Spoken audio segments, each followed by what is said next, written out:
자, 21번 3점 문항 시작해 보도록 합니다. 2학년 올라와서 첫 번째 보는 모의고사였죠, 여러분. 21번 함축의미 푸는 방법부터 이야기하면서 시작해 봅니다. 함축의미는 주제문의 비유적인 표현이 함축의미 문제로 출제가 된다. 이 생각이 먼저고요.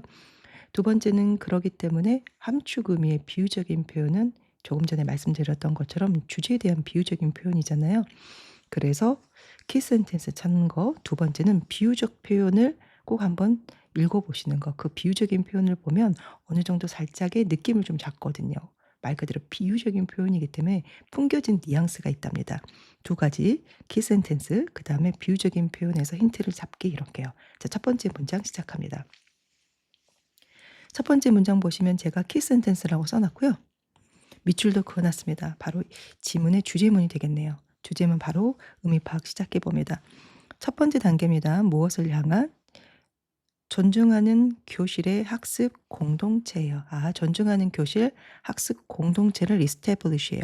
구축하다, 설립하다, 만들다 이런 표현이죠. 그런 이런 커뮤니티 공동체를 만드는 첫 번째 단계는 그 말이에요. 받아들이는 겁니다. 무엇을? 모든 아이디어와 답변들을 그 말이에요. regardless of야 무엇과 상관없이라는 전치사죠. 어떠한 분명한 오류와 상관없이 그 말이에요. 명백한 오류가 있다 하더라도요. 그거와 무관하게 상관없이 어찌 됐든 간에 모든 아이디어, 앤서를 다 수용해야지만 그게 바로 존중하는 교실의 학습 공동체를 만들 수 있다라는 거예요. 바로 키 센텐스 나왔습니다. 그럼 지금부터 이 주제문과 관련해서 이해가 펼쳐지겠죠? 그래서 수학 이야기가 나오군요. 그러면 구체적인 예시로 들어가는구나. 그럼 예시 앞문장은 중요한 키 센텐스였어. 요런 느낌. 자, 예시 들어가 보도록 합니다.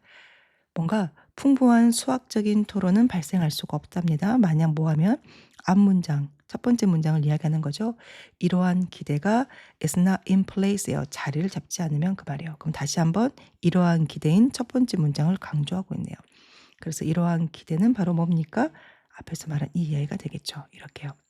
그래야지만 풍부한 수학적 토론이 가능해지는구나라고요. 첫 번째 주제문과 예시까지 읽었습니다. 다음 문장 가보도록 합니다.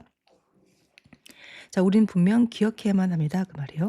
잘못된 답변은 종종 근거를 두고 있습니다. 비동사 rooted in이에요. 어디에 뿌리를 내리다라는 거니까 근거 두다라고 하는 거죠. 어디에요? 당연히 잘못된 앤서니까 잘못된 개념에서 오겠죠. 그리고 만약 이러한 아이디어들이 허락받지 않는다면 if not에 unless죠 여러분. 뭐 하도록 허락받지 않는다면 forefront라는 건 맨 앞에 전방을 이야기하거든요. 전방으로 be brought예요.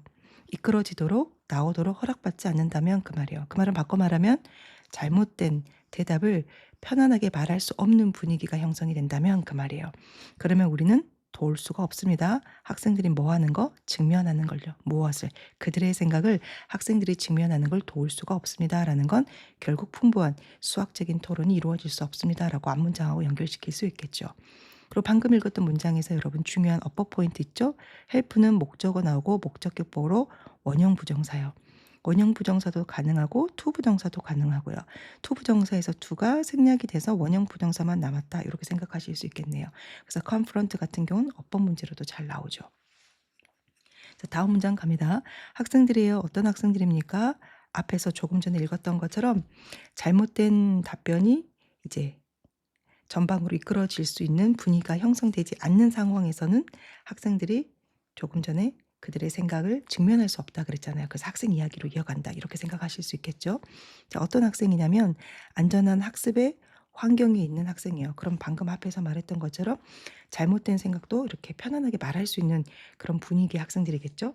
그런 학생들은 기꺼이 감수합니다. 무엇을요? 나와 있네요. 쉐어하는 거예요. 당연히 무엇을? 맞지 않는 잘못된 답변을 그들의 친구들과 쉐어하는 거에 기꺼이 리스크야 모험을 겁니다라는 거예요. 뭐 하기 위해서요? 수학적으로 성장하기 위해서요. 그래서 앞에서 말한 이그젬플로 나와 있는 수학과 관련한 이야기가 여기까지 펼쳐지네요. 그래서 다음 문장 보면 다시 제1반화로 시작하는 중요한 문제 It's important to 부정사가 나옵니다. 이는 당연히 여러분 알고 계시죠? 가주어고요. to 부정사가 중요합니다라고 했어요. 그럼 말 그대로 it's important to 부정사, to 부정사가 중요하다라고 하니 이 문장 역시 키 센텐스가 된다라고 생각하실 수 있어요. 그럼 당연히 앞 문장으로 미루어 봐 뭐가 중요할까요? 앞에서 말한 키 센텐스가 다시 언급되는 게 중요하겠죠. 그래서 투부 정사 들어갑니다. 모델은 보여주다라고 생각하시면 돼요. 해석하시면 돼요. 보여주고 기대하는 거예요.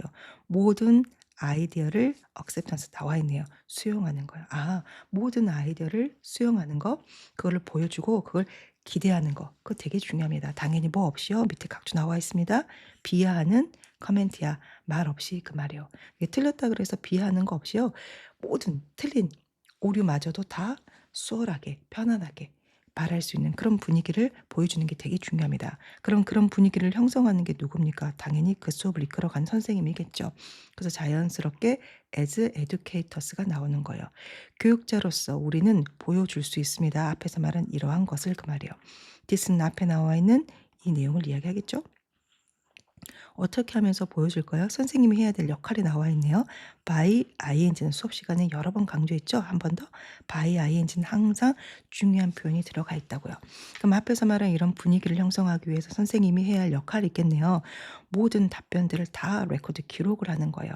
근데 모든 답변들이 to be considered예요. 생각되어질 만하다라고 기록을 다 해주는 거예요. without 뭐 없이요. 어떠한 언어적이고 신체적인 표현 없이요. 그래서 정답에 대한 어떤 힌트를 얼굴 표정이라든지 아니면 제스처로 표현하지 않고 모든 답변을 다 기록을 하는 거죠. 요게 바로 뭡니까? 이거랑 똑같은 말인 거죠. 여기서 말한 표현이란 건 뭡니까? 한 번 더 관계대명사절의 소식을 봤습니다. 답에 동의하거나 동의하지 않는다라는 걸 인디케이트야 나타내는 그러한 언어가 됐건 신체적인 거에 됐건 그런 어떤 표현 없이 모든 답들을 다 기록을 하는 거예요. 그래서 그러한 교육자를 다음 문장의 더 티처로 받아줍니다. 그리고 그 문장이 21번 함축 의미가 됩니다. 그래서 방금 말한 그 교육자, 그래서 더 티처로 들어가는 거죠. 뭐 할 필요가 있습니까? 블랭크예요. 무표정한 얼굴을 갖는 걸 연습할 필요가 있습니다. 그럼 여기서 말한 무표정한, 조금 전에 문제 푸는 방법 중에서 두 번째에 해당되는 거죠. 비유적 표현을 한번 여러분들이 보시면 힌트가 될 수 있다고요. 무표정이니까 표정에서 드러나지 않는 거. 즉 다시 말해서 뭡니까? without부터 여기가 되겠네요. 이렇게요. 그게 바로 무표정이겠죠. 그럼 정답 아마 수월하게 나오실 것 같아요. 그래서 무표정한 걸 갖도록 연습을 할 필요가 있는 거고요. 그러면 당연히 학생들의 입장은 어떻게 되는 거냐면 그렇게 글 인제 마무리가 돼요. 학생들은 선생님을 보거든요. as 뭐로써요? 올바른 답의 소스로써요. 그래서 보통 학생들이 자기의 생각을 말하고 난 다음에 선생님 얼굴 표정을 보잖아요. 선생님을 보죠. 왜? 맞는지 틀린지 힌트를 얻기 위해서요. 보통 학생들은 그런다 그 말이에요. 그런데 안전한 학습의 어떤 커뮤니티 공동체를 구축하는 일부는 그 말이에요. 바로 뭐냐면 바꾸는 거예요. 방금 말한 이러한 소스의 knowledge를 그 말이에요. 이러한 소스의 knowledge는 뭡니까? 조금 전에 말했던 것처럼 학생이 이야기를 하고요. 이게 올바른 답인지 아닌지 선생님을 쳐다보는 거기에서 이제 소스를 얻는 거잖아요. 그래서 이러한 소스의 지식을 선생님이 아닌 누구에게로 to the student이요. 학생에게로 바꾸는 겁니다. 그 말은 바꿔 말해서 선생님은 힌트를 주지 않는 무표정한 표정을 갖는 거고 학생이 판단하는 거죠. 근데 이걸 어떻게 하냐 by ing 준비시켜 주는 거예요. 학생들로 하여금 뭐 하도록 defend해요. 뭐 하도록 방어할 수 있도록 무엇을요? 그 생각을요. 그들의 어떤 해결책 이면에 있는 생각을 스스로가 defend해요. 방어할 수 있도록. 그러니까 본인의 생각을 본인이 인제 만들어가는 거죠. 선생님을 보고 판단하는 게 아니고 그걸 준비시키면서 이러한 맞다 틀리다의 지식에 대한 소스를 학생에게로 옮기는 겁니다. 그 말은 바꿔 말하면 다시 선생님은 무표정한 표정을 짓는 겁니다. 이렇게 들어가는 거예요. 그래서 정답의 핵심적인 문장은 요 문장이었네요. 그래서 무표정이라는 건 without부터 마침표까지 이렇게요. 그럼 1 번부터 5 번까지 정답은 반드시 어떤 단어가 있어야 됩니까? 선생님은 언어가 됐건 신체적인 게 됐건 암튼지 간에 정답을 나타내 줄 수 있는 표현을 주지 않는 겁니다라는 거예요. 선택지 1 번부터 가 볼까요? 1 번부터 5 번까지 항상 핵심어가 있다라고 그랬었잖아요. 그래서 각 선지의 핵심어를 찾는다라고 생각을 해 보시면 되는데요. 1번 같은 경우는 자 욕구를 좀 피하네요. 어떤 욕구입니까? 어르신은 항상 투부정사의 수식을 받죠. 학생들의 감정적인 갈등을 해결하고자 하는 욕구. 자, 학생들의 감정 갈등. 여기서부터 잘못됐네요. 1 번은 삭제. 2번 갑니다. 평가하는 반응을 좀 억제해요. 평가하지 않는다라는 거 뭐예요? 모든 걸 다 기록하는 거죠. 누구의? 학생들의 답이에요. 나와 있네요. 학생들이 대답하는 거에 맞다 틀리다를 이렇게 표현하는 반응을 억제하는 겁니다. 그게 여기서 말한 without부터 마침표까지네요. 정답 2번 바로 나옵니다. 자, 3번 갑니다. 모든 대답들을 다 맞는 걸로 다룹니다. 모든 대답이 다 맞다. 이거 아닌 거죠. 조금 더 읽어볼게요. 학습을 촉구하기 위해서 학생이 하는 모든 대답이 다 맞다라고 하는 건 아니죠, 여러분. 맞다, 틀리다를 보여주는 그런 어떤 표현을 하지 않는 거지 모든 답을 다 맞는 걸로 트루트 대하는 건 아니죠. 4번 갑니다. 수학적 토론에 있어서 잘못된 개념을 인디케이트해요. 지적해 주는 거예요. 나타내 주는 거예요. 근데 수학적 토론은 예시거든요. 근데 예시가 이렇게 일반화로 될 수도 없고 또 하나는 잘못된 개념을 이렇게 인디케이트 해 주는 이야기가 아닌 거죠. 가리키는 이야기가 아닌 거죠. 5번 갑니다. 얼굴 표정을 통제합니다. 여기까지는 그럴싸했어요. 근데 뭐 하기 위해서요? 선생님이 가지고 있는 엄격한 권위를 유지하기 위해서 권위 유지 이야기가 아니죠. 정답은 2번 이렇게 들어가시면 될 것 같아요. 그리고 이 표시는 뭐냐면 자, 내신을 공부하는 고등학교 2학년 경우는 단락을 제가 이렇게 4개로 한번 나눠 봤거든요. 첫 번째 단락, 그다음에 두 번째, 세 번째 그렇게 해서 총 글의 흐름을 4개로 만들어 봤습니다. 그래서 나누어 놓은 근거는 뭐냐면 첫 번째 주제문에 예시 수학 토론 이야기 나왔고요. 여기서부터 수학 토론에 관한 구체적인 설명이 들어가고 세 번째는 다시 그거를 it's important 투부정사로 다시 재일반화시키는 거예요. 그럼 여기에 선생님이 해야 될 역할을 에듀케이터로 이렇게 받아주면서 마지막 단락은 에듀케이터를 선생님으로 이어서 가고 있죠. 그렇게 해서 단락을 4개로 한번 나누어 보았습니다. 정답은 어떻게 고른지 아시겠죠, 여러분? 반드시 키 센텐스 하나, 2개, 그리고 함축적 표현이요. 무표정이기 때문에 무표정이 의미하는 거 살짝 느낌 잡으실 수 있고 그 느낌을 표현하고 있는 문장이 역시나 키 센텐스가 된다는 거. 유념하시면서 문제 풀고 내신 준비하실 때는 꼼꼼히 분석하시면 될 것 같습니다. 자, 24번 해설 시작해 보도록 합니다. 제목 문제인데요. 제목 문제하고 주제 문제 그리고 요지 문제, 다시 말하면 주제, 제목, 요지 구분이 좀 필요합니다. 주제는 뭐라고 생각하시면 되냐면 이 글쓴이가 말하려고 하는 무엇에 해당되는 거예요. 그리고 그 무엇에 해당되는 구체적인 핵심 내용이 들어가 있는 걸 우리는 요지라 그래요. 그래서 요지는 보통 이렇게 서술형으로 표현되죠. 근데 그 핵심 내용을 좀 압축 파일로 만들어 놓은 걸 제목이다라고 생각하시면 될 것 같습니다. 그리고 여러분들이 지금 화면에 보시는 것처럼 빨간색 문장은 키 센텐스라고 쓰여 있죠. 핵심 문장이 되는 거고요. 그리고 그린 박스는 연대지부사, 링크라 그러죠. 연결고리. 핑크색 박스는 어법적인 특징을 제가 표현해 놓은 거고요. 전반적인 리딩이 끝나고 나면 한 번 더 최종적으로 마지막엔 어법적인 포인트를 한 번 더 정리를 해 드리도록 합니다. 그리고 보시는 것처럼 제가 지금 단락을 좀 4개의 단락으로 나눠 놨습니다. 이렇게 해설 영상을 만든 이유가 여러분들이 지금 보시는 24번은 정답을 피킹하는 루트뿐만 아니라 내신을 분석하는 데 도움이 되시라고 이렇게 영상을 좀 만들어 봤는데요. 그 생각하시면서 24번 해설 시작해 보도록 합니다. 첫 번째 문장 보시면 이 글은 방에 관한 거고요. 방은 자신만의 소리를 가지고 있다라 그래요. 그러면 방이기 때문에 공간이라고 표현할게요. 공간은 각자 고유한 자신의 사운드, 소리를 가지고 있구나. 근데 거기에 대한 이유가 나오네요. 왜냐하면 공간은요. 공간 자신만의 특징을 임포즈야 부과합니다. 부여합니다. 어디에요? 오디오 신호예요. 근데 오디오 신호가 바로 뭐냐면 그 공간 안에 포함되어 있는 오디오 시그널 신호에 자신만의 특징을 임포즈해요. 부여하기 때문에 그래서 공간은 자신만의 고유한 소리를 가지고 있구나라고 이야기를 하는 거예요.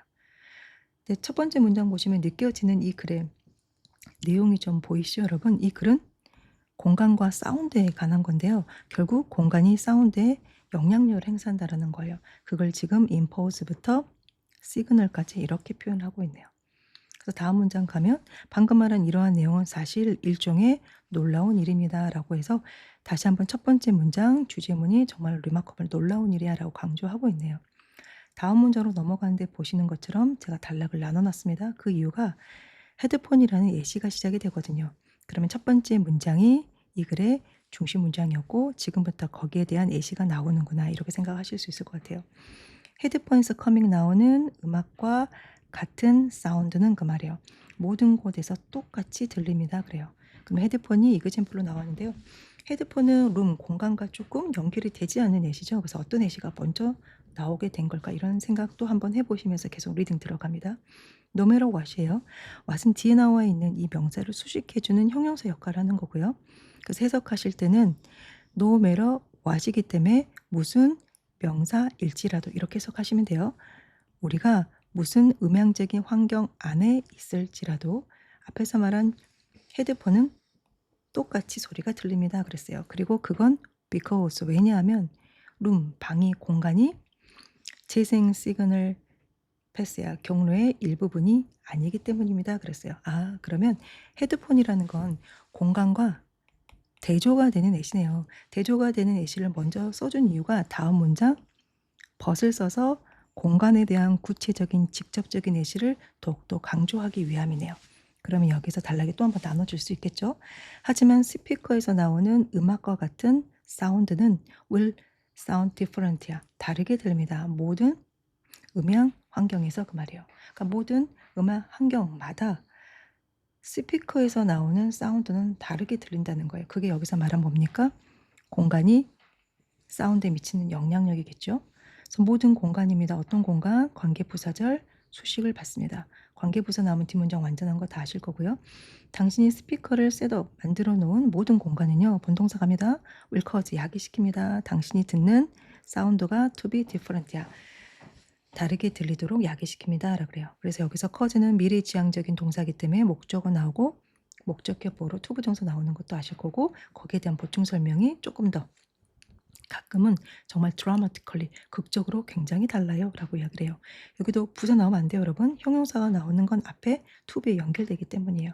그리고 거기에 대한 설명이 나오네요. 방금 말한 그 내용은 because 왜 그러냐면 앞에서 설명한 이유와는 상반되어야겠죠. 공간이 이제는 뭡니까? 신호 경로의 일부분이 되기 때문입니다. 그랬어요. 그리고 거기에 추가적인 also 내용 들어갑니다. 또한 같은 공간에서요. 그 스피커는 다르게 들릴 수 있습니다. 왠지 어떨 때요? 스피커가 위치되어 있을 때요. 어디에? 그 공간에 다른 위치에 위치되어 있을 때도 같은 공간임에도 불구하고 소리가 달라질 수 있다라는 거예요. 그러면 결국은 공간이 미치는 영향력에 조금 더 추가로 스피커가 어디에 있는지에도 영향을 받는다. 이렇게 생각하실 수 있겠네요. 그리고 그 스피커는 또 다르게 들립니다. as 뭐뭐 할 때라는 접속사인 거 아시죠? 당신이 뭐 할 때요. move around the room이에요. 그 공간을 돌아다닐 때 그 말이에요. 그러니까 스피커 위치뿐만 아니라 당신의 사람의 위치 또한 소리를 다르게 만들어낼 수 있다라는 거네요. 여기서 단락이 나누어지고 마지막 단락은 연결고리 유사하게도라는 similar로 들어갑니다. 그거와 마찬가지로 유사하게 당신이 녹음을 할 때요. 음악 악기를요. 녹음을 할 때 당신이 마이크에서 수신하는 그 소리는 좀 달라질 수 있대요. 모든 룸에서요. 공간에서요. 그리고 녹음된 소리는요. 역시 또 다르게 들린대요. as 뭐 할 때요? 악기라든지 마이크가 이동이 될 때라고 이야기를 해요. 아 그러면 전반적으로 첫 번째 문장에 키 센텐스를 놓고 이그젠플이 계속해서 이렇게요. 열거가 됐네요. 근데 첫 번째 나와 있는 이그젠플은 헤드폰이에요. 주제에 대한 대조가 되는 예시고 그래서 벗이 나와서 헤드폰과 상반되는 스피커와 마이크가 나왔네요. 그리고 스피커와 마이크는 시밀러로 연결되고 있고요. 그럼 이 글의 제목은 무조건 일단 뭐가 들어가야 됩니까, 여러분? 이 글이 말하고자 한 토픽인 룸은 들어가야 돼요. 그 룸이라는 단어를 선지 2번과 5번에서 보시는 것처럼 스페이스로 표현하고 있어요. 그런데 1번, 3번, 4번은 룸 혹은 스페이스 이런 단어가 없습니다. 그럼 처음부터 정답이 후보가 될 수 없다라는 거 다들 아실 거예요. 그래서 2번 아니면 일단 정답은 5번 둘 중에 하나를 고민하셔야겠죠. 근데 5번을 보시면 여러분 그냥 스페이스가 아니고 시프팅이에요. 지금 뭐죠? 변화하고 있는 공간이라는 거예요. 그런데 이 글은 시프팅 공간이 아니고요. 그냥 공간에 관한 이야기거든요. 그래서 지금 변화를 겪고 있는 바뀌고 있는 공간이 아니죠. 변화하는 공간. 여기 인덱서 느낌이 조금 5번을 알릴 수 있겠는데 라는 생각을 받으실 수 있어요. 그래서 2번부터 먼저 접근해 볼게요. 공간이요. 그 소리가 귀에 전달되는 루트야. 경로에 들어왔을 때 그 말이에요. 들어온다라는 건 이제 개입했을 때 미치는 영향력을 이야기하겠죠. 그래서 결국은 어렵지 않게 정답 2번 나오네요. 그래서 공간이 사운드에 미치는 영향력 이 말이에요. 근데 조금 전에 제가 주제하고 제목하고 요지하고 차이점을 간단하게 언급을 해 드렸잖아요. 근데 제목은 이 글이 말하고자 하는 핵심 내용을 압축 파일로 표현하는 거기 때문에 선지에서 굉장히 의문사가 좀 많이 표현이 됩니다. 그래서 의문사에 해당되는 내용을 풀어서 표현해 보면 역시 그게 요지가 되는 거고요. 자, 예를 들어서 이런 거죠.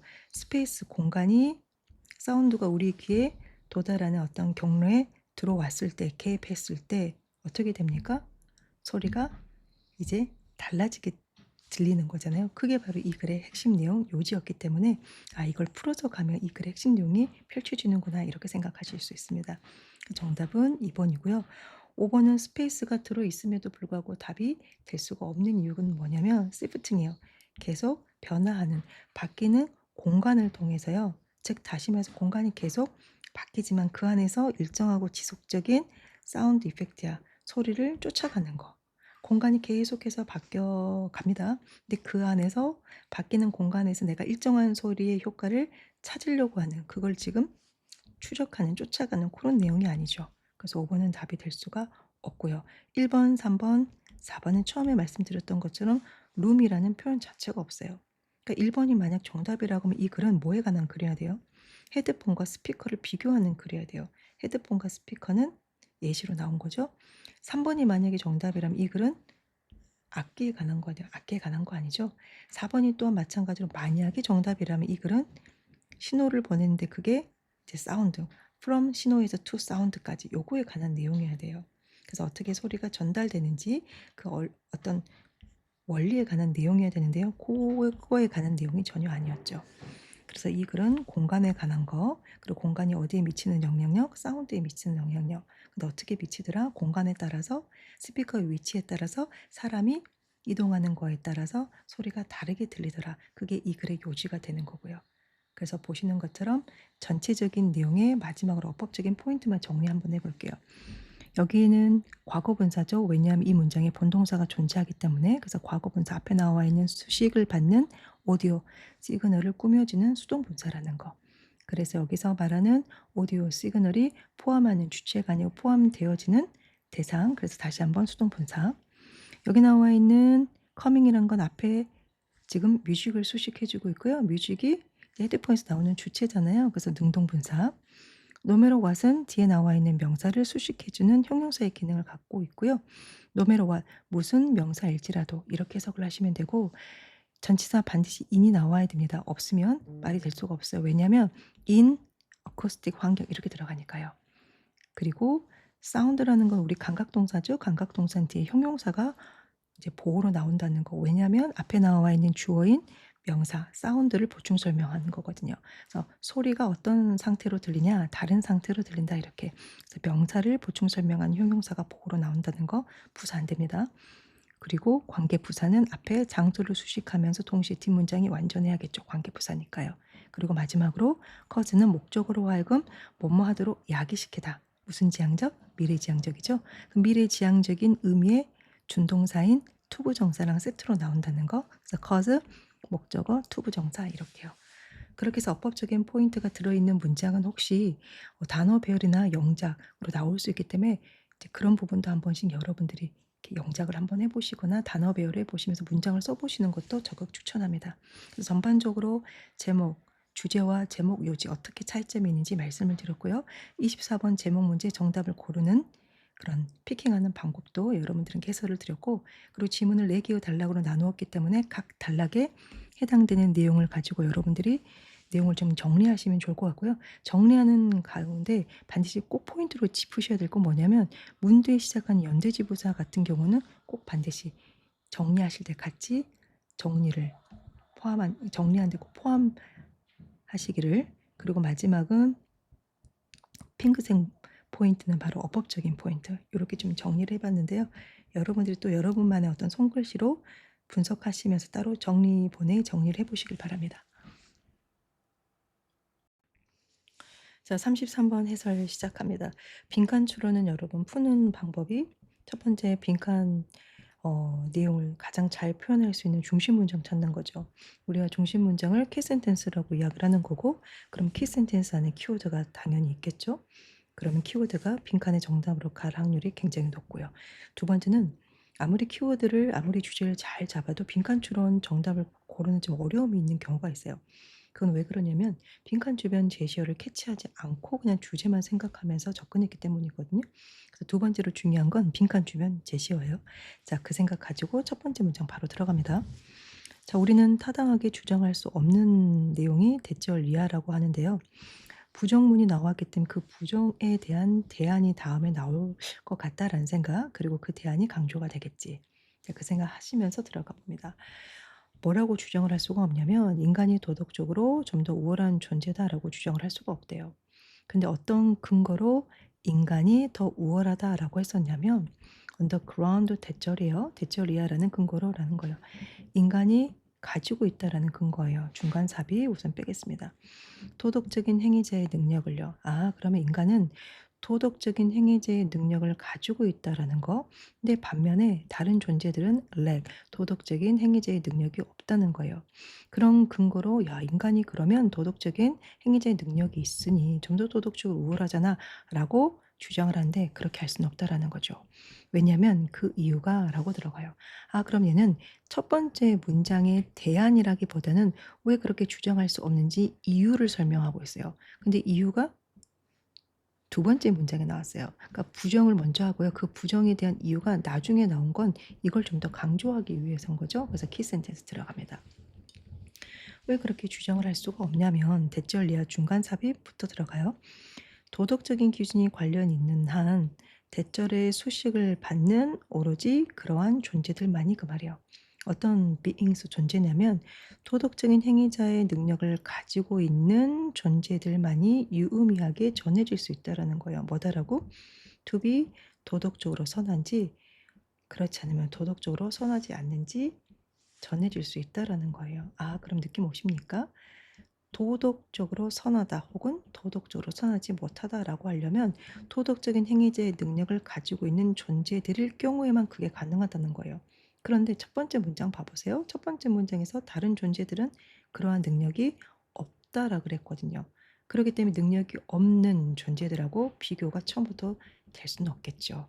아, 그래서 도덕적으로 좀 더 우월하다, 그렇지 않다라는 걸 판단하려면 그 존재들이 무조건 도덕적인 행위자의 능력을 가지고 있을 때만 비교 판단이 가능해지구나라는 내용이에요. 그래서 그 느낌이 이제 계속해서 반복이 될 것 같은데요. 다음 문장 갑니다. 오로지 도덕적인 존재들만이 판단될 수가 있습니다. 도덕적으로 더 착한지 그렇지 않는지 누구보다 다른 존재들보다. 그리고 in question 되고 있는 다른 존재들이에요. 여기서 말한 in question은 원래 그대로 표현을 하면 의문시 되고 있니라는 뜻이거든요. 여기서 말하는 의문시라는 건 지금 비교되고 있는 이렇게 보시면 되겠죠. 비교되고 있는 다른 존재들도 그들 자신이 분명 어때요? 도덕적인 존재들이어야 됩니다. 아, 그래서 그 존재들 둘 다 모두 다 도덕적인 행위자의 능력을 가지고 있을 때만 판단이 가능해진다는 거네요. 그래서 도덕적인 우월성에 대한 판단은 어디에 근거를 두고 있냐면 비교했을 때 상대적으로 장점이 있는지 상대적으로 결함이 있는지 무엇에요? 판단되고 있는 존재들의 그 말이에요. 아, 그러면 판단되고 있는 존재들이 서로 비교되어졌을 때 얼마나 장점이 있고 얼마나 결함이 있는지 그걸 근거로 해서 도덕적인 우월성에 대한 판단이 들어간다는 거죠. 그리고 방금 말한 이러한 장점이건 결함이건 모두 다 도덕적인 것들이고요. 즉 다시 말하면 그러한 것들이 뭐냐 보충 설명으로 들어갑니다. 도덕적인 기준에 의해서 결정되어지는 것들이고요. 그럼 결국 도덕적인 기준에 의해서 도덕적인 우월성이 판단이 된다는 건데 그러려면 어찌 됐든 간에 지금 비교되고 있는 모두가 다 존재들이 다 도덕적인 행위자의 그 능력을 가지고 있어야 된다는 이야기죠. 그 이야기가 구체적으로 이제 나옵니다. 어떤 존재가요, 제대로 판단되어지는 거예요. 도덕적으로 다른 존재보다 우월하다라고요. 조건이 만약에 뭐라면 대절리아가 사실이라면 이란 뜻이에요. 비동사 다음에 더 케이스가 나오면 형용사 true랑 똑같습니다. 어떤 게 사실이라면 대절 속에 중간 먼저 삽입 들어갑니다. 조건이 나와야 돼요. 두 존재들에게 도덕적인 기준이 적용되었을 때 그 말이에요. 그러니까 한쪽만 그런 게 아니고요. 양쪽 모두 다, 두 존재 모두 다 도덕적인 기준이 적용될 수 있었을 때 첫 번째 사람이 도덕적인 기준을 됨으로 받아줍니다. 도덕적인 기준을 좀 더 높은 정도로 만족을 시켰습니다. 누구보다? 두 번째 존재보다. 그럼 당연히 첫 번째 존재가 좀 더 도덕적으로 우월하다라고 판단되어질 수 있겠죠. 근데 이렇게 한 번 더 판단이 되려면 조건이 있습니다. 바로 뭡니까? 두 존재 모두 다에게 도덕적인 기준이 적용이 됐을 때만 가능해요. 한쪽은 도덕적인 능력이 있고 한쪽은 도덕적인 능력이 없다. 첫 번째 문장에서 말했던 것처럼요. 그러면 제대로 된 판단은 이루어질 수가 없겠죠. 그래서 빈칸 문장 갑니다. 빈주어 두 존재 모두 다 분명 빈칸이어야 됩니다. 그럼 두 존재들 앞문장이 그대로 있었네요. 왜 그게 가능하냐면 우리 therefore 나오면 앞문장에 들어있는 핵심이 그대로 빈칸으로 들어간다. 이렇게 생각하시면 훨씬 더 깔끔하고 정확하게 정답으로 갈 수 있다 그랬죠. 그럼 두 존재 모두 다에게 빈칸에 들어갈 말은 뭡니까? 타당한 도덕적인 기준이 적용돼야 됩니다. 이게 정답으로 들어가겠네요. 그래서 1번부터 5번까지 도덕적 기준이 적용된다. 이런 표현이 있어야 되는 거예요. 하지만 빈칸에 대한 반전으로 한 번 더 빈칸에 힌트를 주네요. 방금 앞에서 말한 건요. 사실이 아닐 수도 있습니다. 조건 만약에 뭐라면 인간들이요. 판단되어집니다. 도덕적으로 우월하다라고요. 뭐뭐보다라는 뜻이죠. 뭐보다? 동물과 식물보다. 지금 인간하고 누구를 비교하고 있어요? 동식물을 비교하고 있어요. 근데 이건 비교 자체가 안 되죠. 왜? 인간은 도덕적인 행위자의 능력을 가지고 있지만 동식물은 그러지 않잖아요. 처음부터 비교에 대한 판단이 가능하지 않았던 케이스가 돼요. 그렇기 때문에 앞에서 말한 것처럼 이런 조건이라면 그렇게 표현할 수가 없습니다라는 거예요. 나와 있네요. 그 이유 since는 because예요. 왜냐하면 후자는 동물과 식물을 이야기하죠. 동식물은 둘 다 도덕적인 행위자가 아니기 때문입니다라는 거예요. 아, 그러면 빈칸 다음에 나와 있는 however도 힌트가 되겠네요. however에서 핵심이 뭐였습니까? 동물과 식물은 도덕적인 행위자가 아니기 때문에 인간이 더 우월하다라고 말할 수가 없대요. 그걸 그대로 반전시키면 둘 다 모두 다 어때야 돼요, 여러분? 도덕적인 행위자이어야 됩니다라는 게 정답인 거예요. 그래서 1번부터 5번까지 어떤 단어가 반드시 들어가 있어야 된다. 둘 다 도덕적인 행위자이어야 됩니다. 둘 다 모두에게 도덕적인 기준이 적용돼야 됩니다. 이런 단어 표현이 있어야 정답이겠네요. 근데 1번 보시면 두 존재 모두 다 높은 수준의 도덕적인 탁월함 위에 서 있다라는 건 높은 수준의 도덕성을 보여주고 있다라는 거죠. 이거 아니네요. 2번 보시면 두 존재 모두 다 서로가 서로에게 도덕적인 결함에 대한 공감을 가지고 있다. 도덕적 결함에 대한 공감 이야기 아니죠.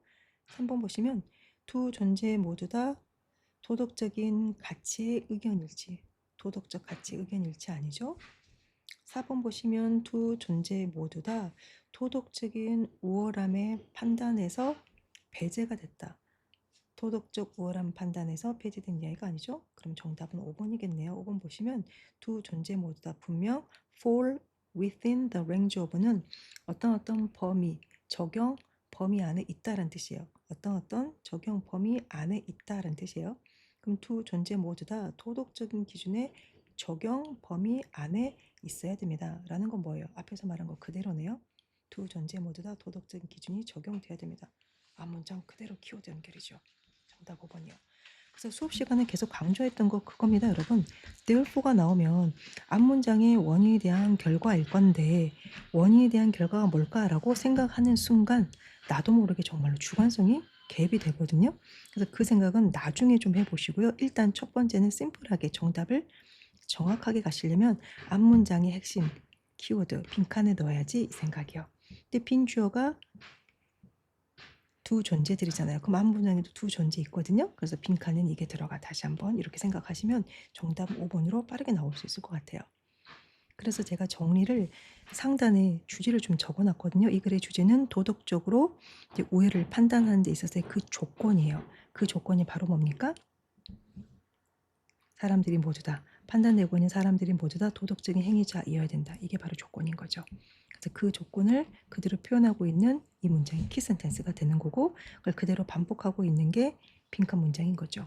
이렇게요. 그리고 단락을 이렇게 4개로 나누어 봤는데요. 첫 번째 단락은 첫 번째 문장 그렇게 주장할 수 없는 거에 대한 핵심 키센텐스 이유가 나와 있는 거.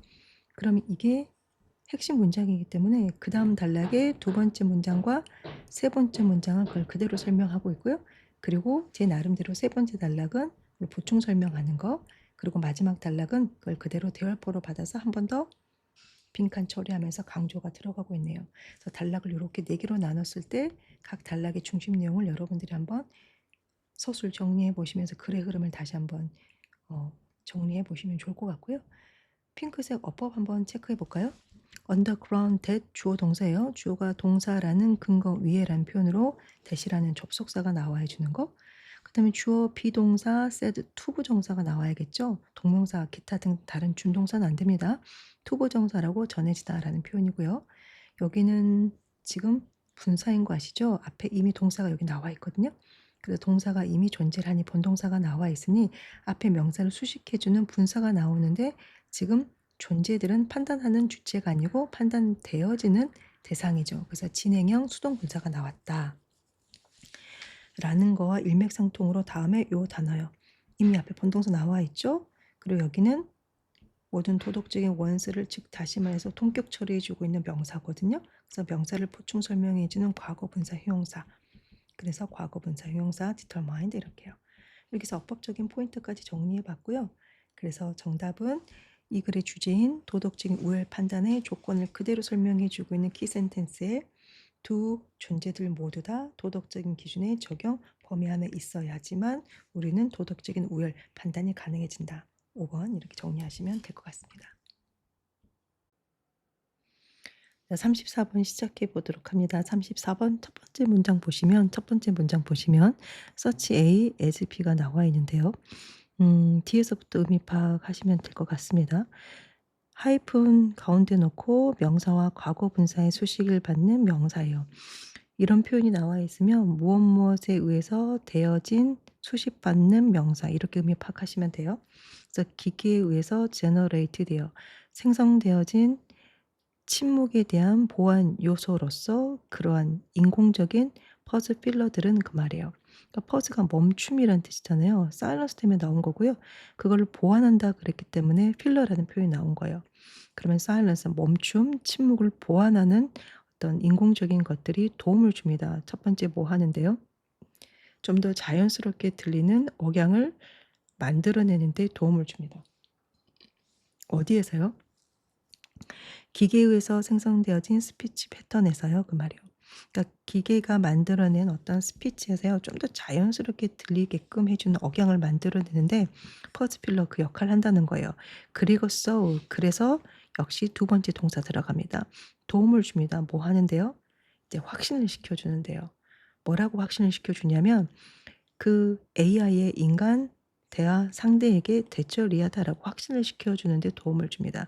그럼 여기서 말하는 DAI가 나온 건 머신이 여기서 AI였다는 거 느낌 잡으셨을 거예요.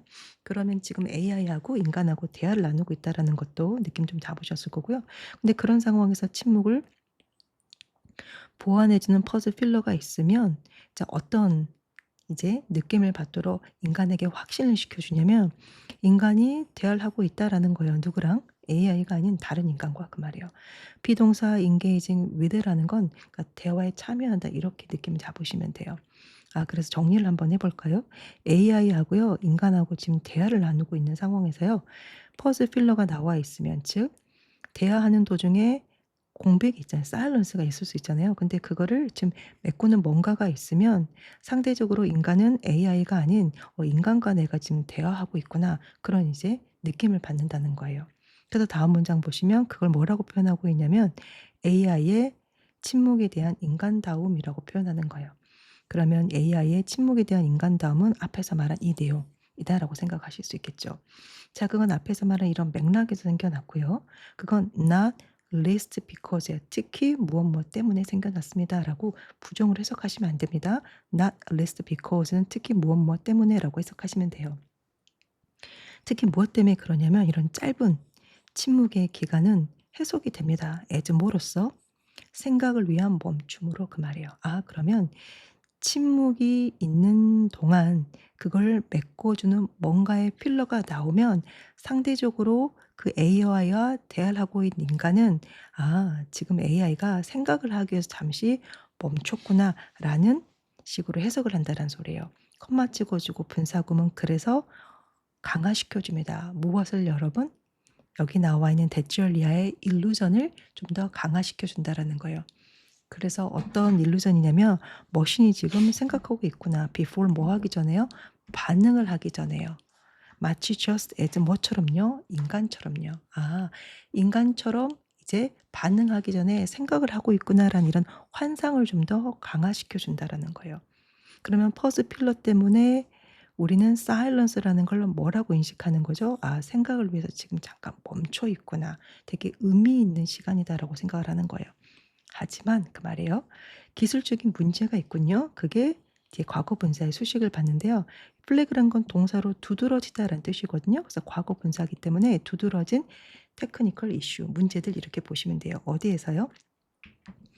AI가 poor handling이니까 잘 처리하지 못하네요. 좀 더 길어진 지속 시간과 빈번한 침묵을요.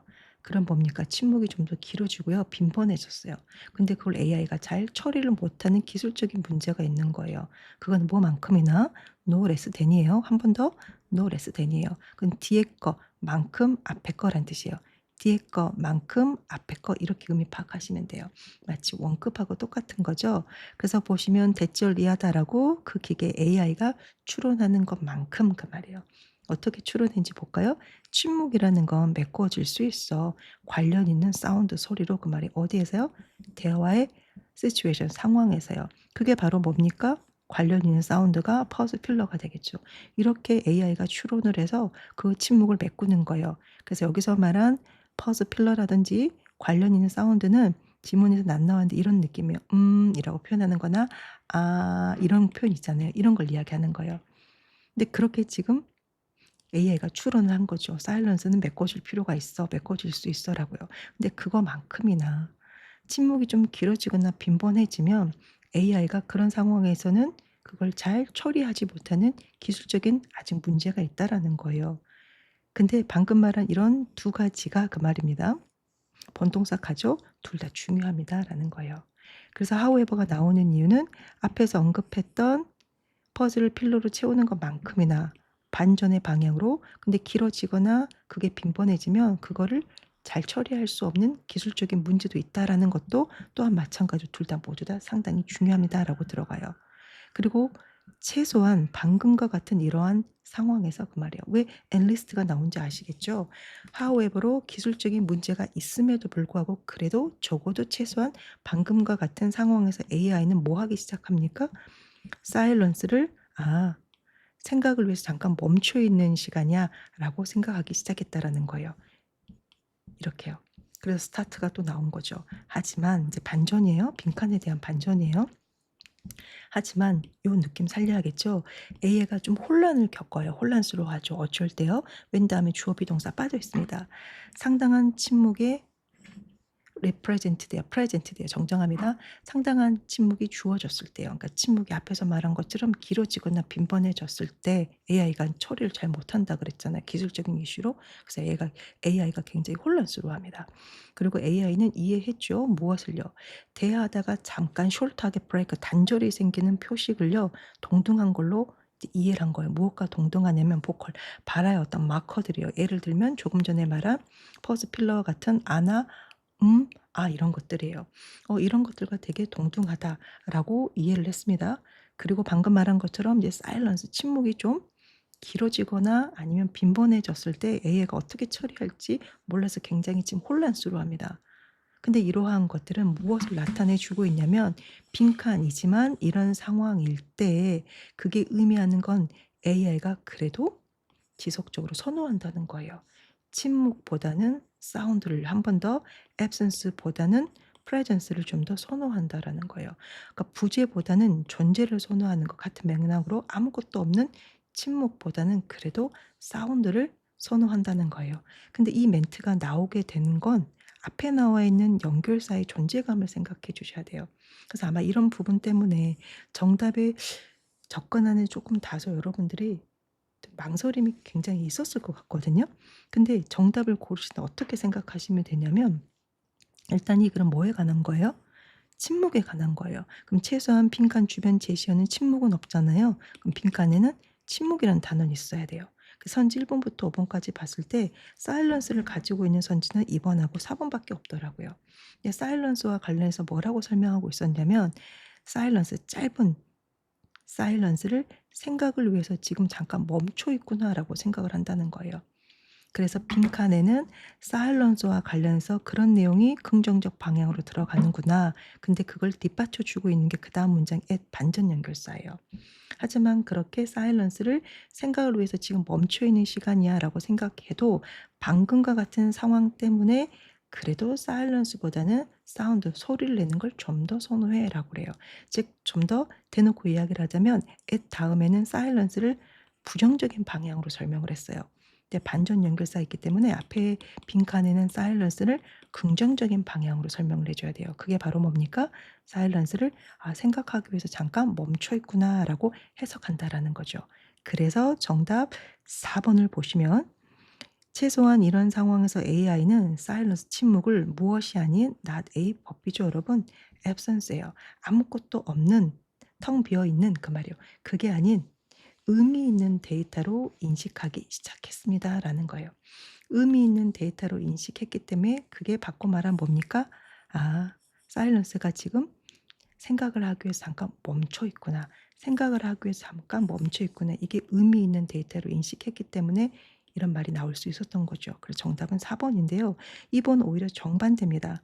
2 번로 보시면 최소한 이런 상황에서 AI가 뭐 하기 시작했냐면 사일런스를 대화의 터미네이션이요. 종결로 분석하기 시작했다. 아니죠.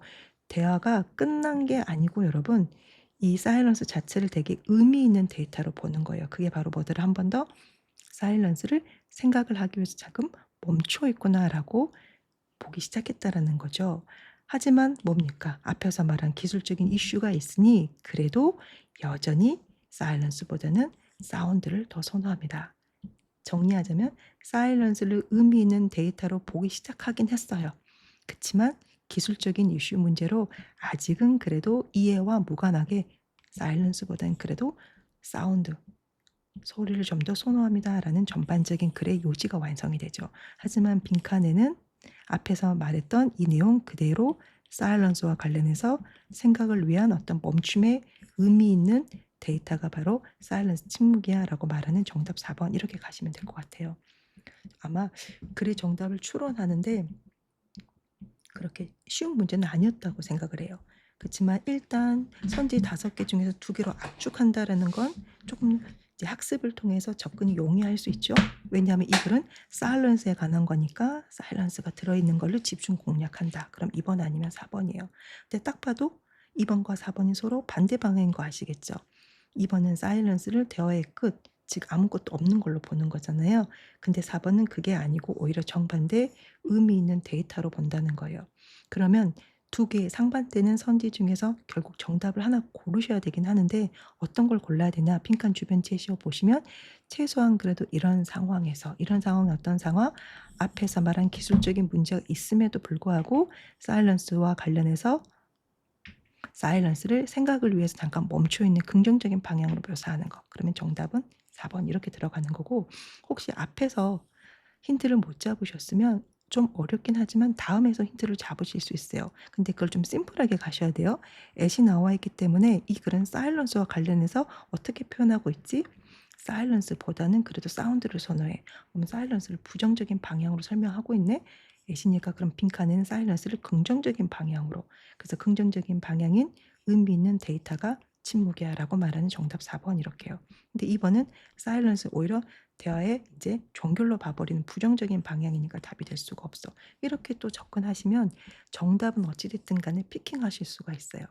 하지만 내신이기 때문에 이 글의 전반적인 내용을 좀 더 꼼꼼하게 이제 보셔야 되는 거죠, 사후로.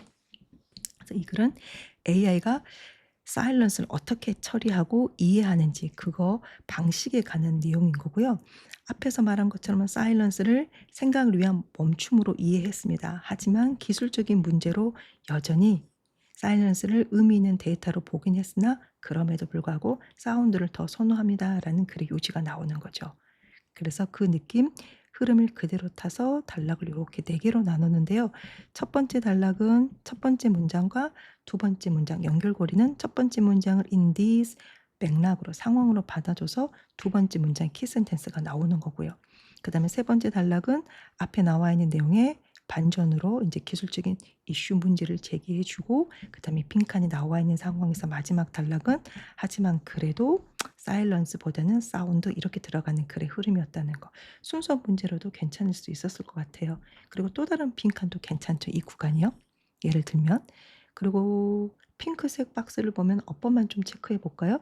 help라는 동사는 목적어로 to 부정사나 to가 자체 생략이 돼서 produce만 나올 수도 있다는 거 꼭 유념하세요. 여기도 마찬가지네요. to 빠져서 convince가 나올 수 있습니다. 그리고 convince라는 동사 때문에 목적어 나오고 대절 이하 같이 나오는 거죠. convince 목적어 대절, 목적어의 대절을 이제 확신시켜 주다라는 표현이거든요. 그리고 여기 나와 있는 ing는 분사 구문인 거 아시겠죠? 앞에 본동사가 있습니다. 이미 본동사가 emerge 하나 나와 있고요. not least because 때문에 동사 하나 더 나와 있어요. 컴마 찍어주고 얘는 부사의 기능을 하고 있어서 분사 구문, 능동 분사 구문이기 때문에 뒤에 목적어 일루전도 나와 있는 거고요. 여기 나와 있는 대절은 박스는 없지만 일루전에 대한 동격의 대절이라는 것도 아실 거고 조금 전에 프레그라는 동사가 두드러지다라는 뜻을 가지고 있다 그랬죠. 근데 이 문장에서 동사가 저 멀리 있어요. 요런 것도 본동사냐 준동사 시험 문제 잘 물어보죠. 본동사가 뒤에 있습니다. 하지만 결국은 있는 거기 때문에 여기는 분사가 나와야 돼요. 그래서 이슈를 꾸며주는 수동 분사 나온다는 거. 요렇게 어법적인 포인트도 한번 정리해 두시면 괜찮을 것 같습니다. 그리고 마찬가지로 또 핑크 박스는 제가 하진 않았지만 마지막 문장도 본동사가 굉장히 멀리 있죠. 주어가 AI의 confusion 그리고 AI의 understanding 두 개의 주어를 갖고 있는 복수 본동사 indicate 이렇게요. 이렇게 정리해 보시면 괜찮을 것 같습니다. 그리고 마지막에 한 번 더 내신 분석과 무관하게 정답을 어떻게 가야 되는지 그것 또한 꼼꼼히 한번 되새김질 한번 해보시면 도움이 될 것 같습니다. 자, 37번 시작해 보도록 합니다. 37번은 단락 순서 문제잖아요. 순서 문제인 37번하고 다음에 이제 해설할 39번의 삽입 문제는 조금 전에 풀었던 33, 34 빈칸 추론하고 접근 방법이 다르죠.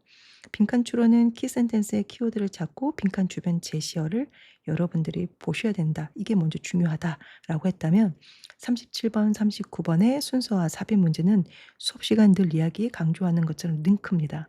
자, 링크는 연결사, 대명사, 지시사, 부사, 연대지부사죠. 앞 내용을 추론하게 하는 거고요. 핵심어 역시 다음 내용을 추론하게 합니다. 이 두 가지 연대지부사와 핵심어 요 포인트를 잡고 순서 문제의 정답 이끌어 갈 건데요. 제시문부터 갑니다. 만약 당신이 언어를 비교하려고 한다면 그럼 일단 이 글은 언어를 비교하는 걸로 시작하네요. 그러면 투부정사 이해는 도움이 됩니다라고 자, 진주어 들어갑니다. something으로 시작하는 게 도움이 된대요. 근데 여기서 something은 대절 이하의 수식을 받는데요. 대절 이하 보시면 find에 걸리는 목주어가 없죠. 목적격 관계대명사절 대절입니다. 그러면 중간에 요건 삽입이다라고 보시면 될 것 같아요. 모든 언어에서요. 당신이 find야 찾을 수 있을 거다라고 확신하는 그러한 something으로 먼저 시작을 해 보세요. 그럼 다음 문장에 그 something에 대한 예시가 나와야겠죠. 예를 들어서 엄마와 아빠에 해당되는 sign 어떤 신호라든지 words 단어를 예를 한번 들어볼게요라고 해요. 그러면 mother하고 father에 해당되는 sign이니까 우리의 수어를 이야기하는 거예요. 그거라든지 단어가 지금 여기서 표현되는 something인 거고 자 그걸 예시로 지금부터 언어를 비교해 볼게요라고 들어가요. 자 그럼 다음 단락은 무엇과 관련해서 나와야 됩니까?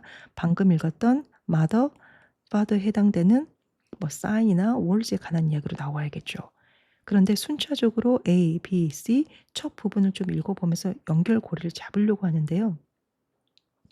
A는 보시면 그리고 대절 이하다라는 가능성은 하고 들어가요. 대절 이하 보시면 어떤 특정한 친족 관계가 명칭을 갖는지에 대한 가능성은 그 말이에요. 다시 한번 어떤 특정한 친족 관계가 명칭을 가질 수 있는 가능성이에요. 지금 명칭에 관한 이야기가 아니죠, 여러분. 이렇게 그래서 A는 먼저 나올 수가 없네요. 자, B 보시면 만약 우리가 다른 가족 관계를 앞에서 언급한 이러한 범주에 추가한다면 그 말이에요. 그럼 this 범주네요. 그럼 앞에는 범주가 나와 있어야겠죠? 근데 제시문 보니까 어떤 범주가 나왔습니까? 엄마라든지 아빠라든지 이런 범주가 나와요. 그러면 this 범주는 앞에 나와 있는 이 내용 괜찮네요. 그럼 대입을 시켜서 가볼까요? 만약 우리가 다른 가족의 관계를 아빠와 엄마에 추가한다면 그게 바로 뭡니까? 그래서 아들이 나오는 거고 할머니가 나오는 거고 그래서 이모가 나오는 거고 형부가 나오는 거고 사촌이 나오는 거죠. 그런다면 우리는 주절 갑니다. 정의 내릴 수 있습니다. 정의를 내립니다. 뭐에 대한 define 정의를 내릴 수 있냐면 친족 영어의 범주에 대한 defining 정의를 내릴 수 있습니다라고 들어가는 B 괜찮네요. 방금 말한 연결고리 this 범주가 앞에서 말한 mother하고 father이기 때문에 대입을 했을 때 의미가 자연스럽게 연결이 됐었죠. 자, 그러면 B를 마지막까지 한번 읽어봐 보도록 합니다. 비교 어떤 유용하게 연구해서 그 말이에요. 근데 무엇을 연구하는 거냐면 친족 영어를 연구하는 거예요. 근데 그 연구가 밝혀주는 대절의 내용 보시면 언어라는 건요. 명칭을 가지고 있어요. 한 번 더 명칭을 가지고 있어요. 뭐에 대한 모든 가족 관계는 아니지만 일부 가족 관계에 대한 명칭을 가지고 있대요. 그럼 다음 단락은 무엇과 관련해서 나와야 됩니까? 일부 가족 관계에 해당되는 명칭에 관한 이야기가 나와야 돼요. 라벨이요. 근데 조금 전에 A에서 뭐였습니까? 어떤 특정한 친족 관계가 명칭을 가질지에 대한 가능성. A에서 명칭 나왔었죠. 그럼 A가 괜찮구나라는 생각을 충분히 갖겠죠. 근데 C를 아직 안 읽어봤기 때문에 C 살짝 건드리고 갑시다. 대조적으로 덜 중심적인 범주의 멤버들에 대한 용어는 종종 만들어집니다. 뭐로부터요?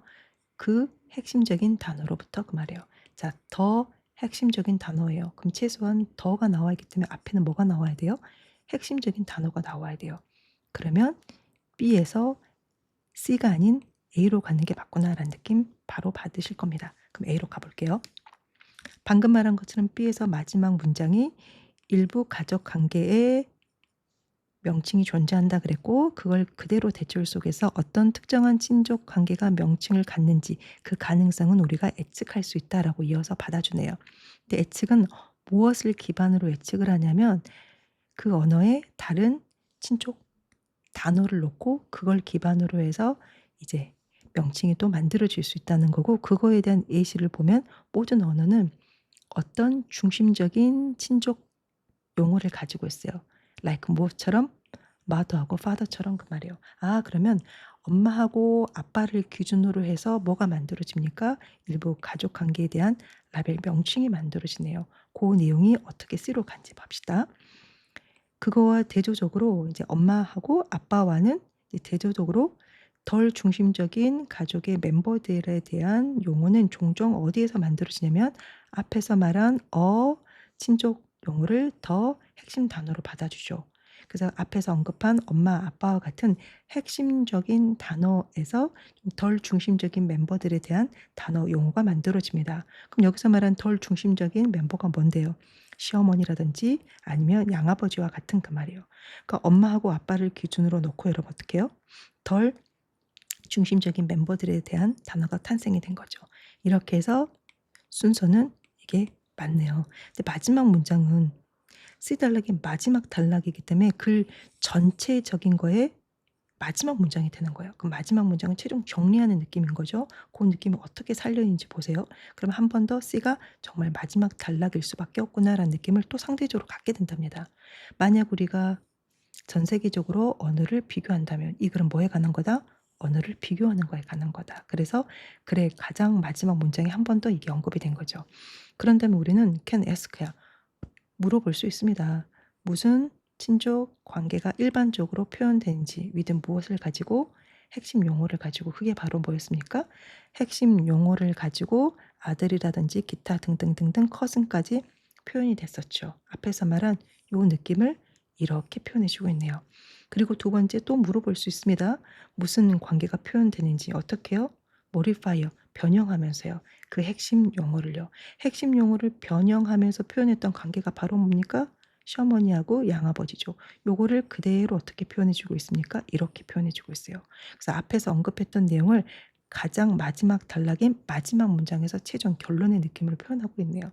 그래서 누가 봐도 C 단락은 마지막이구나. 그래서 정답은 2번 이렇게 가실 수 있겠습니다. 그래서 이 글은 언어에서요. 친족 영어의 체계라든지 그게 어떻게 형성이 된지 그 방식에 관한 글이에요. 그래서 마지막 문장에서 보셨던 것처럼 엄마와 아빠를 기준으로 이런 가족 관계에 대한 용어가 탄생이 되는 거고, 또 거기에서 인제 뭐도 만들어집니까? 기타 등등 다른 뭐 시어머니라든지 이런 표현들이 또 만들어질 수 있습니다라는 내용의 요지가 완성이 되네요. 그래서 각 단락의 또 어법적인 포인트만 마지막으로 정리를 해 보자면, 순차적인 순서대로 정리를 한번 해 볼게요, 어법도. 제시문 먼저 보시면 핑크색 박스에 to start 나와 있죠. 조금 전에 의미 파악에서 느낌 잡으셨던 것처럼 이은 가주어고 투부정사 이하가 도움이 됩니다. 진주어의 투부정사입니다. 그리고 대절 리아는 find에 걸리는 목주어가 없었죠. 목적격 관계대명사절 이렇게 들어가는 거고요. thing로 끝나면 목간대는 대밖에 쓰일 수 없다는 것도 아시죠? B 갑니다. discover이라는 동사에 걸리는 목적어 절이에요. 그러면 얘는 목적격 관계대명사, 여기는 목적어절을 이끌고 있는 접속사죠. 자, A로 가보면 역시 probability, 가능성이라는 추상 명사를 그대로 설명해 주는 동격절이네요. 동격절의 접속사. 마지막 C를 보시면 can ask에 걸리는 목적어절인데요. 여기 나와 있는 wasn't에 나와 있는 명사를 꾸며주는 무슨 친족 관계라는 의문 형용사예요. 그래서 의문사절이 목적어절로 나왔네요. 여기 what도 마찬가지고요. 그래서 여기 나와 있는 that, 그다음에 여기도 있죠. what, 좀 구별하기 괜찮았던 어법적인 포인트가 들어가 있다라고 생각하실 수 있겠습니다. 자, 39번 시작해 보도록 합니다. 37번처럼 링크가 중요해요, 여러분. 그래서 제시문 보시면 먼저 눈에 띄는 링크가 벗이 있네요. 그러면 앞문장과 이 제시문은 서로 반전의 관계가 형성이 되겠죠. 자, 시작해 봅니다. 우리가 경험하는 압력의 변화는 사소합니다. 라고 했네요. 근데 벗이 나와 있기 때문에 앞에는 사소한 거랑 상반되는 단어 나올 거다라는 생각을 하시고, 그 다음 분사 들어가 볼게요. 분사 앞에 생략된 주어는 압력의 변화겠죠. 우리가 경험하는 압력의 변화가 비교되어졌을 때 어디예요? 전반적인 지구의 환경의 압력 범위에 비교되어졌을 때 우리가 경험하는 압력의 변화는 trivial, 사소하다라고 그랬어요. 그럼 위에는 사소한 거랑 상반되는 내용이 나오는 거고, 아래는 이 비교되어진 전반적인 지구의 환경의 압력 범위가 구체적으로 나와야겠죠. 자, 첫 번째 문장 들어갑니다. 우리의 직관이군요. 무엇에 대한, 물질의 상태에 대한 우리의 직관은 어디에서 오냐면 우리가 지구 표면에서 하는 경험에서 온대요. 근데 이 여기에서 말하는 지구의 표면이라는 걸 보충 설명해 준 외어절 가 보시면 지구의 표면에서 압력은요, 균일하게 낮고 온도의 변화가 야기합니다. 무엇을요? 물질의 상태의 변화를요. 그 변화는 어디에서? 고체에서 액체로, 그리고 기체로의 물질의 상태의 변화를 야기한다라고 해요. 이런 어떤 외어절의 수식을 받는 지구의 표면에서 우리가 하는 경험 때문에 우리는 물질 상태에 대한 직관을 갖게 되는 거예요. 그럼 그 직관이 바로 뭡니까? 압력은 균일하게 낮기 때문에 물질의 상태의 변화는 온도가 만들어내라는 직관을 갖는 거죠. 그래서 한 번 더 갑니다. 우리가 무엇에 대해 생각할 때요. 녹는 거, 끓는 거, 그다음에 플라스마가 크리에이션, 만들어지는 거에 대해 생각을 할 때 우리는 직관적으로 뭐라고 가정을 하냐면 여기 대시라는 접속사 빠져 있죠. 자, 그건 반영하고 있어. 무엇을 여러분? 온도의 상승을, 그 말이에요. 그러니까 프레셔, 압력을 별로 생각을 못 하는 거예요. 다 온도의 상승 때문에 물질의 상태에 변화가 있어라고 생각을 하는 거죠. 그걸 뭐라고 합니까? 이러한 바이어스, 편향이라고 하는 거죠. 그럼 이러한 편향이라는 건 프레셔, 압력은 생각하지 못하고 온도의 상승 때문이야라고만 생각하는 건 바로 대절 이하의 팩트에서 왔대요. 자, 어떤 사실인지 가볼게요. 앞에서 말한 요 느낌이 아마 그대로 나오겠죠. 우리가 매우 일정한 압력의 환경 속에서 살고 있기 때문에 별로 압력은 생각하지 못하고 온도의 상승 때문에 물질의 상태의 변화가 있어라고 생각한다는 거예요. 자, 다음 문장 갑니다. 심지어 압력의 작은 변화마저도, 예를 들어서 어떤 작은 변화입니까? 우리가 경험하는 어쩔 때요. 물속이든지 아니면 높은 산 꼭대기죠. 거기서 경험하는 심지어 작은 압력의 변화마저도 can have요. 가질 수 있습니다. 매우 상당히 큰 영향력을요. 우리의 신진대사에, 그 말이에요. 그런데 여기서 여러분 압력이 주는 큰 영향력 나왔네요. 위에서는 벗이 나와서 그 압력의 변화가 사소하다라 그랬는데요. 사소한 거 큰 영향력 상반되는 느낌? 그럼 혹시 3 번인가라는 생각하실 수 있을 것 같아요. 근데 3 번이 정말로 정답이려면 3번 이후에는 무슨 내용이 나와야 된다? 요 내용이 나와야 돼요. 그 느낌 타고 갈게요. 3번 다음 갑니다. since는 because를 해석합시다라고 했던 거. 왜냐하면 압력이라는 건 통제를 받아요. 무엇에 의해서요? 위에 있는 물질의 무게에 의해서 통제를 받기 때문에 그 압력이라는 건 빠르게 증가합니다. 어떻게요? 깊어질수록 그 말이죠. 당연하죠. 깊어질수록 위에 놓여 있는 물질들이 많아져서 압력이 그만큼 커지기 때문에 깊이가 깊어질수록 압력도 커집니다라고 말하는 거고, 자 거기에 대한 이거 imagine 상상해 봅시다라는 example 예시가 나오네요. 어떤 압력을 상상해 보냐면 1 마일 두께의 무게를 가지고 있는 락 암석에 의해서 제너레이트 형성되어진 압력을 한번 생각해 봅시다라는 거예요. 아 그러면 여기 나와 있는 1 마일 두께의 락은 앞에 나와 있는 이거에 대한 구체적인 설명이니 이 문장과 이 문장은 자연스럽게 연결이 되겠네요. 그리고 그걸 그다음에 "이러한 이유 때문에"라고 받아주는 거예요. 그래서 보시면 1 마일 두께의 암석이 가지고 있는 그런 무게에 의해서 압력이 만들어지고, 근데 그러한 무게는 점점점 깊이가 깊어질수록 당연히 깊이에 따라서 압력도 커지기 때문에 앞에서 말한 지구 환경의 압력의 범위가 자연스럽게 연결이 될 것 같은데요. 한번 확인해 보겠습니다. 방금 말한 이러한 이유 때문에 나와 있네요. 지구의 압력의 범위는 상당합니다. 근데 그 범위가 from A에서 to B까지라고 범위도 구체적으로 설명을 해 주고 있더라고요. 우주에서 사실상 제로의 압력에서부터요. 어떤 압력까지 범위가 어마어마하냐면 행성 내부의 수백만 기압의 압력까지 그 범위가 어마어마합니다라고 나와 있는 여기서부터 여기까지는 제시문에 지구 환경의 전반적인 압력 범위에 관한 내용이에요. 그래서 정답은 3번 이렇게 들어갈 수밖에 없네요. 자 그래서 전반적인 글의 흐름을 다시 한번 단락, 4 개의 단락으로 나누면서 한번 정리를 해 보면 첫 번째 문장에 우리의 직관으로 시작합니다. 그래서 그 직관을 다음 디스 바이어스로 받아주는 거죠. 그래서 디스 바이어스로 받아주는데 사실은 그렇지 않아라는 맥락으로 심지어 압력의 작은 변화도 우리 인간의 신진대사에 어마한 영향력을 행사해라는 것까지가 두 번째 단락. 그래서 3 번의 정답을 넣어서 세 번째 단락은 벗이 나와서 하지만 우리가 경험하는 그 압력의 변화는 전반적인 지구 환경의 압력 변화랑 비교되어졌을 때는 사소해라는 내용이 다음 문장으로 이렇게 연결이 되는 거죠. 근데 마지막 단락은 그 지구 전반적인 환경 압력 범위를 설명해 주는 imagine 상상이라는 예시로 들어가서 마지막 결론에까지 도출이 됩니다. 그래서 이 글은 인간이 일정한 압력, 환경에서 살고 있기 때문에 물질 상태의 변화는 온도 중심으로만 생각하는 그런 어떤 편향되는 직관을 가지고 있지만 사실 실제로는 압력 또한 되게 중요한 요소라는 거죠. 그래서 압력에 대한 인간의 직감과 실제로는 압력 변화가 상당히 중요하고, 그리고 행성 규모적인 측면에서 봐서도 압력의 변화는 그만큼 상당히 크다라는 거예요. 이 후반부의 내용이 나오는 이유는 그만큼 압력의 변화가 중요하다는 걸 어필하기 위해서입니다. 그렇지만 그거랑 비교되어졌을 때 인간은 조금 전에 말했던 것처럼 일정한 압력의 환경 속에 살고 있기 때문에 인간이 경험하는 압력은 상대적으로 사소하다라고 이야기를 하죠. 그렇지만 한 번 더 사소하지만 실제 압력 변화는 상당히 중요하다라는 걸 말하고 있네요. 그래서 마지막으로 정리해 보면 어법 포인트만 한번 순차적으로 한번 해 볼게요. 첫 번째 문장의 where 다 아시겠죠? 앞에 나와 있는 지구 표면에서라는 장소 부사를 설명해 주는 관계 부사 where 뒷문장 완전했죠?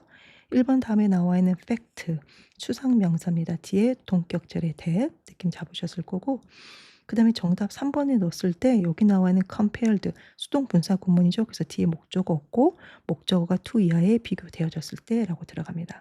그리고 마지막 image라는 본동사를 넣고 프레셔 압력을 꾸며주는 과거 분사죠. 동사 자리가 아니고요. 이렇게 좀 빛나게 나온 어법적인 포인트까지 한번 정리해 보시면 분석도 좀 꼼꼼하게 되실 것 같습니다.